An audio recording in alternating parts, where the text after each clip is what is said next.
Olha, o tema 1 vai falar sobre a economia chinesa e fala meio que uns aspectos gerais, né? Um pouquinho de aspectos gerais da China. E fala de questões históricas também. É por isso que no seminário que vocês vão fazer, tem alguns assuntos aí que se remetem à história da China. Porque eu tenho que entender o passado da China, principalmente do século XX, né, para cá, para poder você compreender o que está acontecendo hoje na China. A China é um reflexo de anos atrás, a China de hoje. Principalmente na época do Mao Tse-tung, né? Vocês vão ver que o Mao Tse-tung ele foi assim revolucionário na China, para que ela se tornasse o que ela é hoje. O Mao Tse-tung implantou algumas coisinhas que não deu muito certo, não. O bichinho. Mas vamos lá. Histórico de Atlética, é isso mesmo. Sim. Então, eu estava falando no finalzinho da outra aula que nas últimas 4 décadas, a China ela vem crescendo em média Oi, 6,5%. professora. Ela cresceu 10%. Oi? Oi? Alguém falou. Fui eu, professora. Você queria falar alguma coisa ou não? Não, só falei oi, porque acabei de chegar. Sim, tudo bem. Eu estou começando o tema 1, viu? Falar sobre a economia chinesa. Aí sim, ó. Então, nas últimas 4 décadas, a China é um país que cresce em média 6,5% ao ano. Isso é muita coisa, um PIB, ou seja, tudo que é produzido internamente dentro desse país cresce em média 6,5%. Então, é muita coisa. Quando você junta tudo que é produzido de bens e serviços, né? É muita coisa. Mas já teve ano que a China cresceu 10% ao ano. E até mais do que isso. Então, essa perspectiva de crescimento é a perspectiva de crescimento de uma potência econômica global. É uma perspectiva de um país que ele tende a se tornar, num futuro próximo, o livro de 2026, né? Mas um futuro próximo aí, a maior economia do mundo. E é por isso que os Estados Unidos, de certa forma, temem esse poderio da China, né?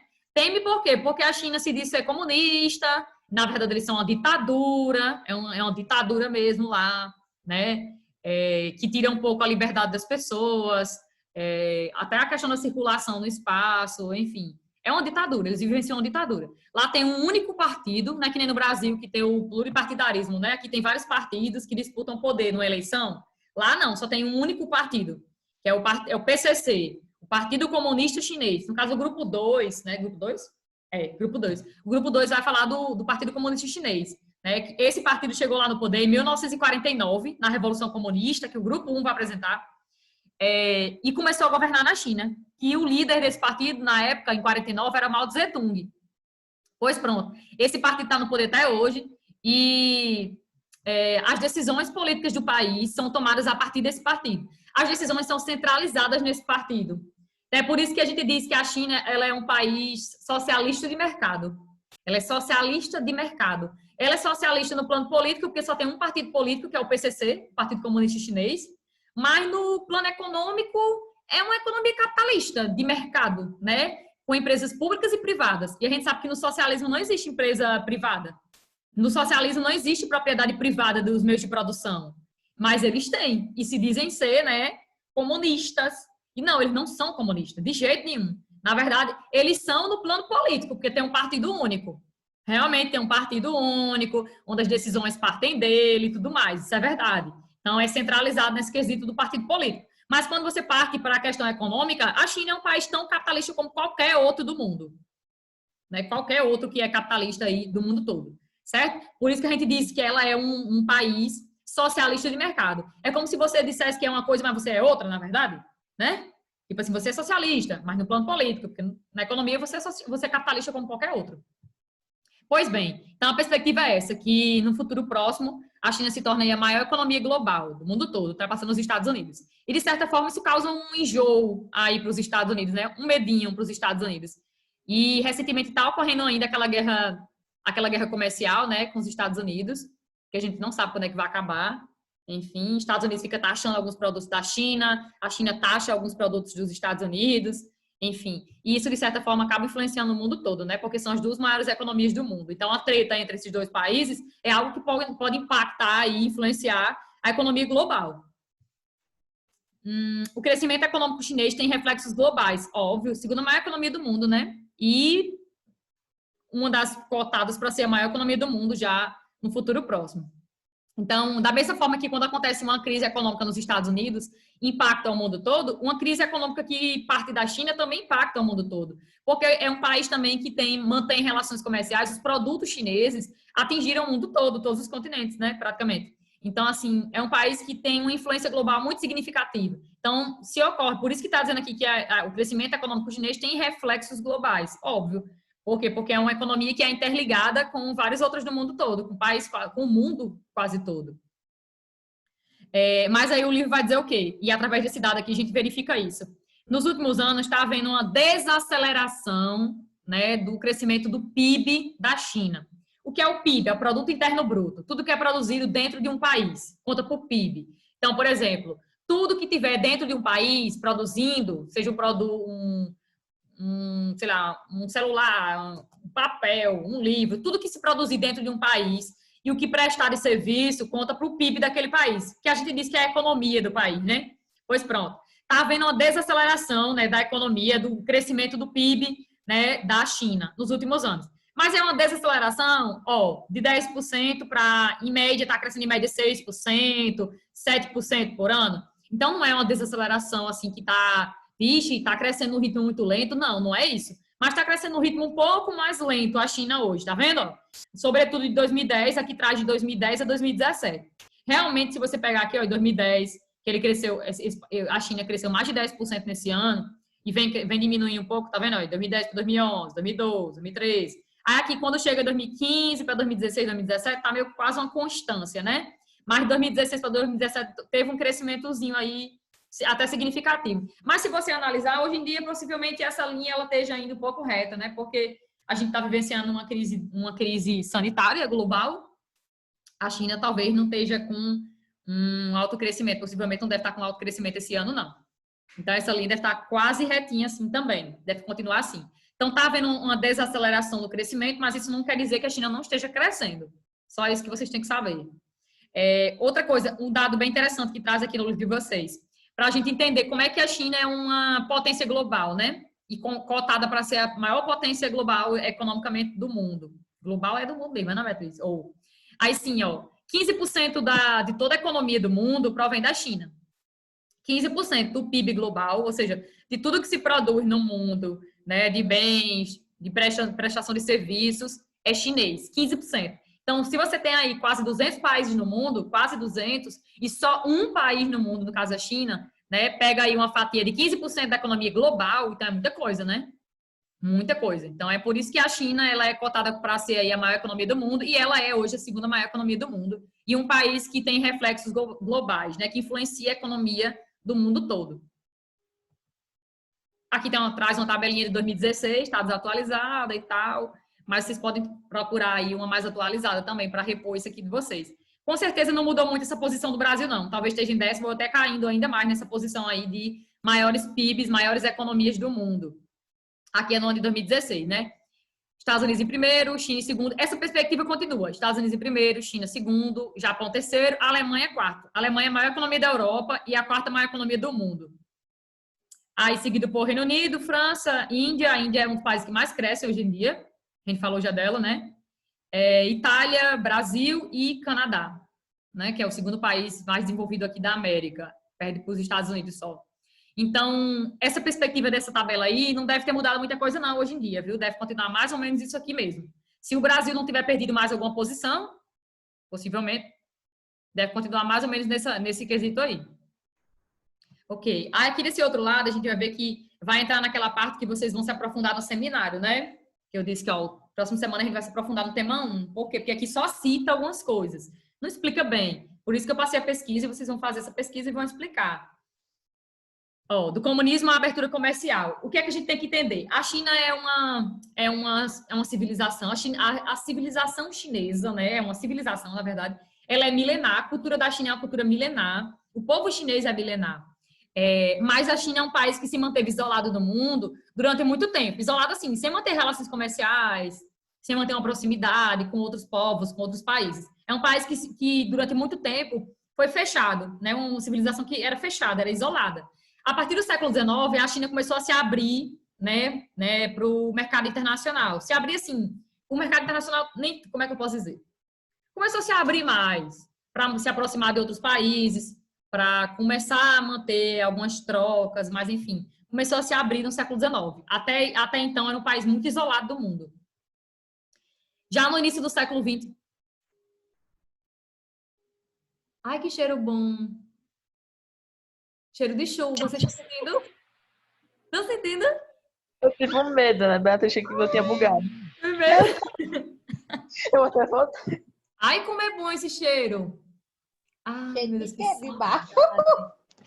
mulher, cheiro de chuva. Ai, que saudade disso. Gente, Tá chovendo, eu vou nem mora olhar. aqui. Vai ser nem mora no Olha, tá semiárido. chovendo. Ai, Tá chovendo aqui em João Pessoa. não Eita, tá em João Pessoa. Ele está em João Pessoa. Arrasou, Deus. Perfeito. Pois em Caicó tá bonito pra chover. E eu tô sentindo cheiro de chuva. Mas tá um solzão da bexiga. Enfim, é maravilhoso. Quer isso, Mirelle? Aqui, ó, gente, tá. Peraí. Deixa eu virar minha câmera. Cadê? Olha. Tá nublado? Tá, olha. Ai, que lindo. Pois aqui tá um cheiro de chuva e um sol. Sol, né? Pronto, tá de jeito. É porque a Lívia mora no mesmo bar que eu, né? Alto. Tá desse jeito, tá um cheiro de chuva, mas chegou agora aqui dentro de casa. Cheiro de chuva forte e o solzão ali, que tô vendo aqui na área. Ah, situação. Tomara que chova mesmo muito. Mas eu tenho um compromisso de 4 horas, tomara que não chova até lá. Mas, enfim, vamos lá, vamos seguindo, né? Então, olha, a China se manteve fechada para o mundo até o século XIX, aí no século XX, aí houve um canjerê na China no século XX, que eu não sei não. No início do século XX, a China era uma monarquia, aí passou para o sistema de república, e em 49, o Grupo 1 vai apresentar a Revolução Comunista Chinesa de 1949. Por quê? Porque em 49 a China deixa de ser uma república e vai aderir ao sistema comunista, socialista, né? Vai se tornar aí um país que se diz ser comunista, em 49. No ano de 49 vai haver essa revolução, de modo bem simples, eu vou dizer de modo bem simples, porque o Grupo 1 vai explicar isso. E existia 2 partidos na China, que era o Partido Nacionalista e o Partido Comunista, que tinha surgido há pouco tempo. E aí o Partido Comunista ganhou muita força, surgiu um líder do Partido Comunista, que era o Mao Tse-tung. Aí, e o Partido Nacionalista tinha um líder também, que era o Chiang Kai-shek. Não sei pronunciar direitinho, mas eu chamo ele de Chiang Kai-shek. Inclusive, o Chiang Kai-shek perdeu, né? O Partido Nacionalista perdeu a Revolução Comunista de 49. Aí eles saíram da China e migraram para a Ilha de Formosa. A Ilha de Formosa é o quê, Ana Beatriz? É isso aqui, ó. Ilha de Formosa. Tá vendo? A galera nacionalista do Partido Nacionalista, o líder do Partido Nacionalista, Chiang Kai-shek, perdeu a Revolução Comunista de 49, né? O comunismo realmente ascendeu na China. A China, muitas pessoas se tornaram adeptas ao comunismo, enfim, aí o Partido Comunista venceu a Revolução Comunista. Chegou ao poder na China e, de certa forma, os nacionalistas foram expulsos ou orientados a mudar a sua visão política, né? E aí muitos migraram para a Ilha de Formosa. A Ilha de Formosa que pertence à China, diz que é dela até hoje. Mas, na verdade, a Ilha de Formosa é Taiwan. Ilha de Formosa é o nome de Taiwan, né? Que, na verdade, Taiwan, a China diz que pertence a ela. E a ONU diz também, né? A ONU não reconhece Taiwan como país. Eles têm um governo próprio, tem instituições governamentais, tem tudo para ser um país. E Taiwan, os taiwaneses, não sei se é assim que pronuncia, eles se dizem ser um país independente, sendo que a China diz que não, que eles não são, que pertencem a eles, porque, na verdade, até hoje não houve uma compra de território, não houve um acordo, sabe?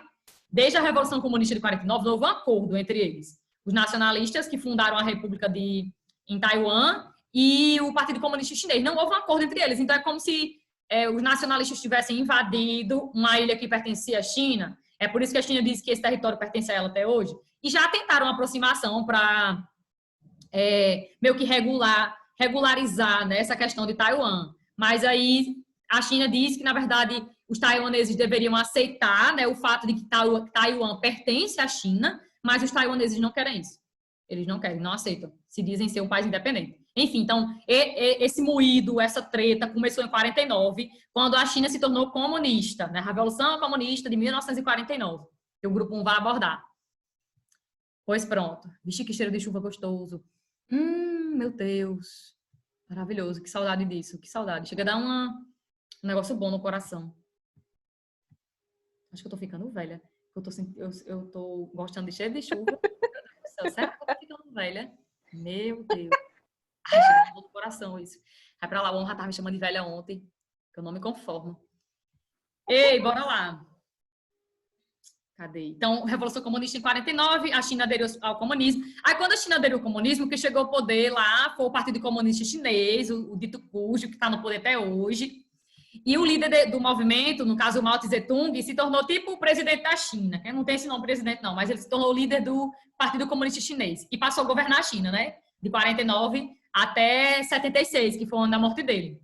Em 78, quem chegou ascendendo no poder foi o Deng Xiaoping. Pois pronto.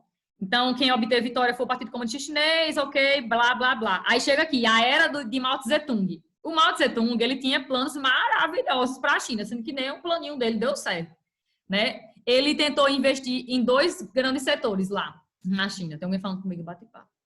O meu bate-papo tá com problema. Eu boto para abrir, eu clico em abrir. Aí, meia hora depois, ele abre. E eu botei para abrir já faz 1 minuto. Ele não abre, não.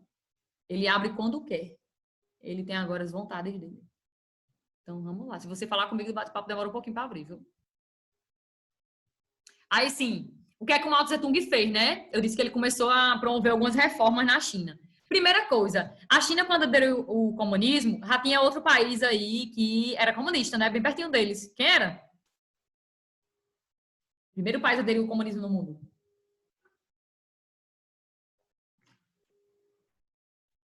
Ninguém sabe qual foi o primeiro país a aderir o comunismo no mundo? Bem pertinho da China. Aquele mapinha. A Rússia. E não se chamava Rússia, né? União Soviética. União Soviética, exatamente. E aí o Mao Tse-tung, um esperto, né, fez logo se aproximou logo da União Soviética e começou a ter relações diplomáticas com a União Soviética, né? A ver o exemplo da União Soviética, o que eles fizeram lá, quando aderiram ao comunismo, e começou a implantar algumas coisas também na China.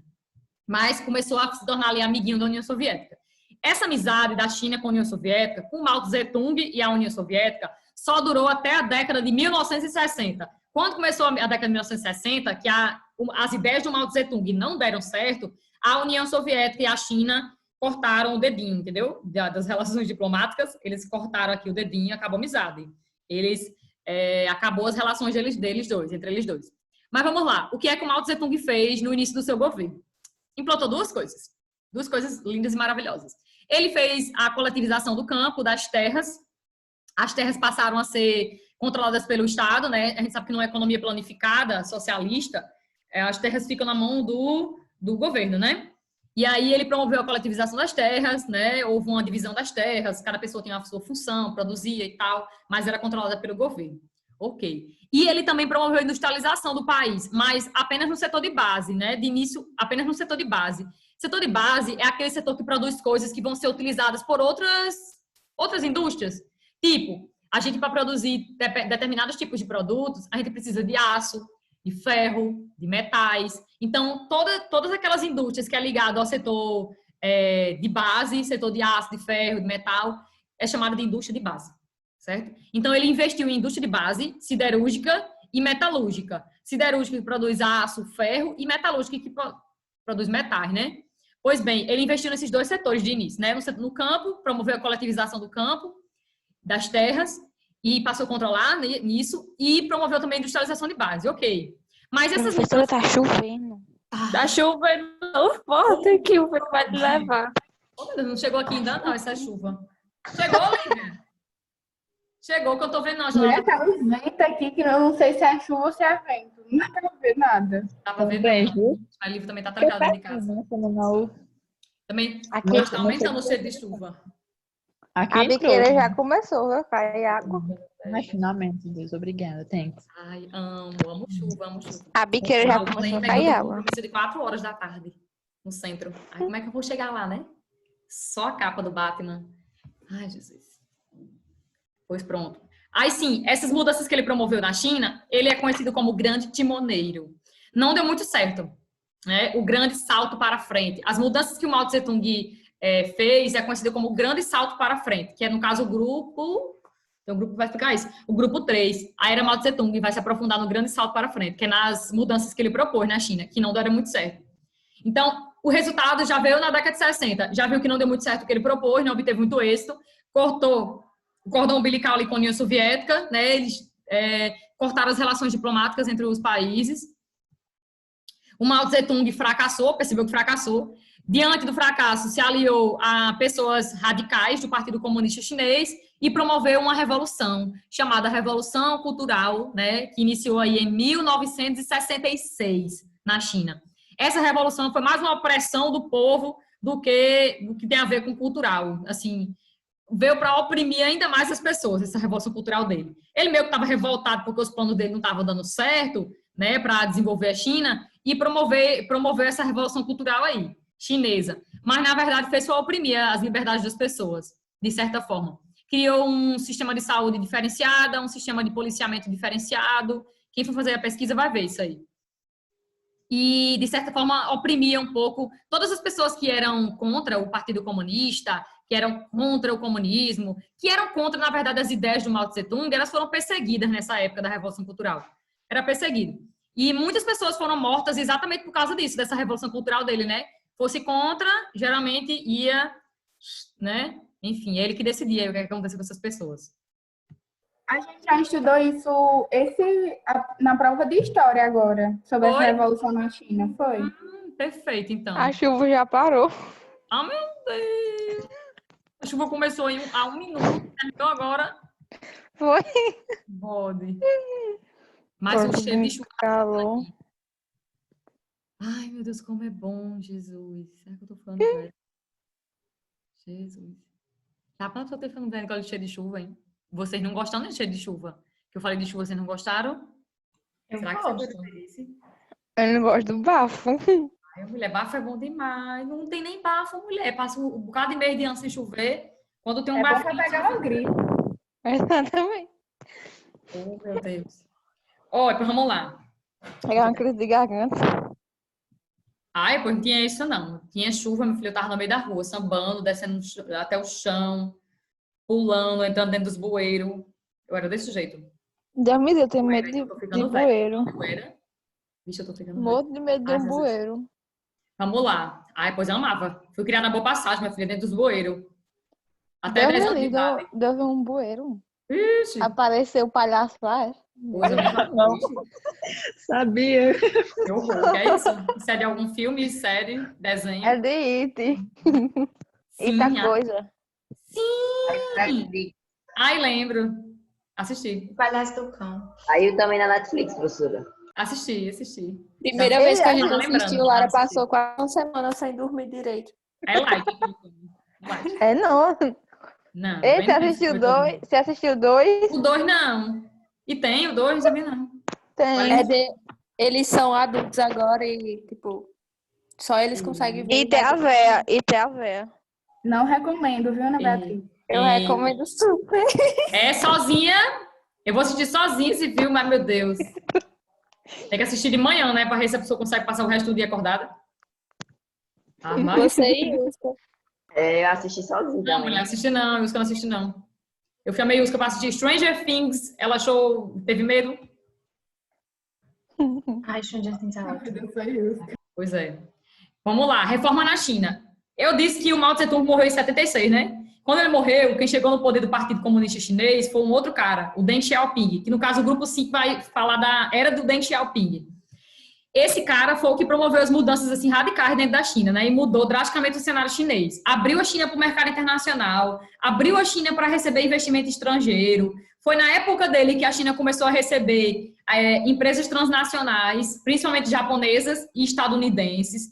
Foi na época dele, uma das grandes inovações dele foi criar aquelas ZEEs, Zonas Econômicas Especiais. Foi ele que fez, na verdade, isso, né? A criação dessas ZEEs. Que vocês estudam ZEEs no 8º ano. Eu não era professora de vocês no 8º ano, não. Mas vocês devem ter ouvido falar de ZEEs, nessas ZEEs na China, né?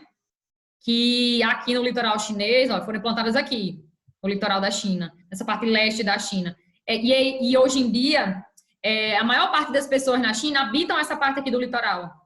Né? É tanto que a capital fica por aqui, né? Ó, Pequim fica aqui, ó. Pequim, o maior porto do mundo, que é Xangai, tá aqui. Hong Kong, né? Tá aqui também, é uma região portuária, enfim. Então, essa região aqui é a região mais habitada da China. E a China hoje vem tentando lutar para ver se promove uma dispersão mais das pessoas, né? Começa a migrar mais para essa parte central, desenvolver a parte central do país, interiorana, e essa parte oeste aqui, à esquerdazinha desse mapinha, ela vem tentando desenvolver essas outras regiões, porque o litoral já está meio que superlotado, tem muitas indústrias, a atividade econômica é bem intensa nessa região, muitos portos. Na verdade, o livro de vocês traz até um dado interessante aqui em cima. No ano de 2017, dos 10 maiores portos do mundo, 10 maiores portos, 7 eram chineses. Olha, dos 10 maiores do mundo, 7 eram chineses. O maior porto do mundo, que é esse aqui da imagem, é Xangai, o primeiro do mundo, né? Aí, mais a China também tem o terceiro maior, que é Shenzhen, o quarto, Hong Kong, o sexto, Ningbo, não sei se é assim para não sei não, Ningbo, o sétimo, Qingdao, o oitavo, Guangzhou, tá vendo? Tem aí, conta com diversos portos altamente influentes por comércio internacional. E o maior do mundo, que é esse aqui, o de Xangai. Responsável por enorme fluxo de mercadoria de um local para o outro, tanto da China para o mundo, quanto do mundo para a China, enfim. Então, uma das grandes inovações do Deng Xiaoping foi criar essas ZEEs, as Zonas Econômicas Especiais. O que eram essas ZEEs? O que são? Que elas existem até hoje, né? São zonas economicamente especiais, por quê? Porque são áreas de grande fluxo, de grande infraestrutura industrial. São áreas de indústria. Pronto. Zona econômica especial são áreas de indústria. Indústrias transnacionais, né? Sobretudo indústrias transnacionais. Ou seja, que vieram de outros países e se instalaram na China. O que é que a China tinha, professora, que fez com que essas indústrias fossem para lá? O que é que a China reunia de fatores que, de certa forma, promoveu essa migração aí de indústrias para lá? Sobretudo para essa parte leste aqui do país. Ela reunia o quê? Mão de obra, muita mão de obra abundante, e a mão de obra barata, muito barata, né, para instalação de indústria, geração de emprego. Aí outra coisa que favoreceu também, as ZEEs foram criadas no litoral, não é por nada não, é porque na verdade ficava mais próximo do Japão, dos Estados Unidos. Na verdade, a maior parte das indústrias que se instalaram nessas ZEEs, nessas zonas econômicas especiais, foram indústrias dos Estados Unidos e do Japão. Então, e sem contar que, tipo, além de estar mais próximo, tem o fato de que elas se instalaram no litoral por causa que são zonas portuárias, né? A maior parte das indústrias estão em zonas localizadas próximas ou em zonas portuárias. Então, assim, fica mais fácil de escoar os produtos. Tem certa facilidade para mandar esses produtos para outras partes, para outros países do mundo. Então, o outro motivo seria esse, né? Facilidades. E outra coisa também que favoreceu a vinda dessas empresas para as zonas econômicas especiais é porque a China incentivou financeiramente a vinda dessas empresas. Como assim, Ana Beatriz? Reduziu impostos sobre alguns produtos de importação, de peça que esse país precisava, de matéria-prima que esse país precisava para produzir tal produto, enfim. Reduziu imposto, eliminou imposto sobre produto. Criou infraestrutura para essas indústrias se instalarem aqui nessa região de zonas econômicas especiais, no leste. Enfim, então a China meio que abriu realmente as portas, né? Para geração de emprego e tudo mais. Mas a China ela não se preocupou só com essa questão de geração de emprego, não. Tinha um objetivozinho por trás, que o livro não conta, que é a questão de que existia uma espécie de acordo. Para que a indústria transnacional se instalasse nas zonas econômicas especiais da China, eles teriam que mostrar qual a tecnologia, né, detalhar qual tecnologia que eles utilizavam no processo produtivo e também mostrar como é que funcionava a empresa administrativa, tipo assim, como é que funcionava a administração da empresa. Então, foi por isso que a China começou a meio que copiar os produtos de várias indústrias no mundo todo e hoje produz produtos semelhantes e muito bons, inclusive, né, e que se espalham aí pelo mundo todo. Começou com essas ZEEs aí, com a implantação dessas ZEEs. Eles observando como é que eles produziam, qual tecnologia utilizava, como era a administração das empresas, enfim. E aí começaram a fazer do mesmo jeito. Existia essa ponte, né? Tipo assim, vocês vêm para cá por causa que a gente tá oferecendo coisas, mas vocês têm que oferecer para a gente também. Existia isso. Beatriz? Oi? Você vai fazer a segunda chamada na segunda aula? 2 minutos e 35, né? Deixa eu ver se falta mais alguma coisa nisso aqui. Não, né? Esse cenário contribuiu para o crescimento econômico da economia chinesa, cujas exportações de manufaturados de bens industrializados abastecem muitos países do mundo todo. Aí termina essa parte e vai para Hong Kong, né? Deveria falar de Hong Kong. Não falei de chamada, não. Importância de Hong Kong. Hong Kong era, vocês já estudaram em história, uma guerra chamada, na verdade foram 2 guerras que aconteceram. Guerra do Ópio, chamada Guerra do Ópio, Pronto. A guerra, não estudado, né? Guerra do Ópio foi uma guerra que aconteceu entre China e Reino Unido, Inglaterra. No século XIX, houveram duas guerras. E, salvo engano, foi na Segunda Guerra, foi em 1842, que a China perdeu o território de Hong Kong. Hong Kong pertencia à China, né? Mas aí houve essa guerra, a Guerra do Ópio, e a China perdeu as duas guerras. E aí uma das consequências foi que ela perdeu o território de Hong Kong para o Reino Unido. Então, o Reino Unido ocidentalizou Hong Kong. Se você olhar Hong Kong hoje, tá aqui imagens de Hong Kong. Você faz, Hong Kong não é uma cidade chinesa. Parece uma cidade europeia, uma cidade estadunidense. Olha como é Hong Kong. Tá vendo?